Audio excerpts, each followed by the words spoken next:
Hi guys, welcome to Ajay TV. Please do subscribe Ajay TV. 1,00,000 సబ్స్క్రైబర్లకి దగ్గరలో ఉన్నాం. మీరు సబ్స్క్రైబ్ చేస్తే మనం ఆ ఫీట్ కూడా చేద్దాం. ఇకపోతే ఈ కండిషన్ పేరు ఎంఫసీమా అంటారు. ఎంఫసీమా అంటే మీనింగ్ ఏంటంటే అక్యుములేషన్ ఆఫ్ గ్యాస్, అంటే చర్మం కింద గాలి అనేది నిండిపోయి ఉంటుంది. దీనికి గల కారణం ఏంటి? సో మన బాడీలో గాలికి సంబంధించినటువంటి ఆర్గన్ ఏంటంటే లంగ్స్, ఊపిరితిత్తులు కదండి.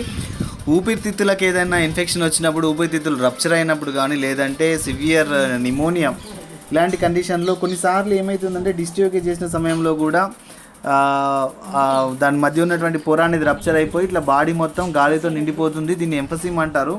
సో చాలా వరకు ఈ కండిషన్ను రికవరీ అనేది చాలా తక్కువ ఉంటుంది. ఎందుకంటే దీని ట్రీట్మెంట్ ఎలా ఉంటుందంటే దాని ఎనిమల్ కండిషన్ బట్టి మారుస్తూ ఉండాలి. ఫస్ట్ ఏం చేస్తామంటే బాడీ మొత్తం అక్కడక్కడ చిన్న చిన్న హోల్స్ వేసి గాలిని అయితే బయటకు తీసుకోవడం జరుగుతుంది. దాంతోపాటు యాంటీబయాటిక్స్ ట్రీట్మెంట్ ఇస్తాం. అయినప్పటికీ రికవరీ తక్కువ ఉంటుంది కాబట్టి ఎనిమల్ని జాగ్రత్తగా హ్యాండిల్ చేయండి.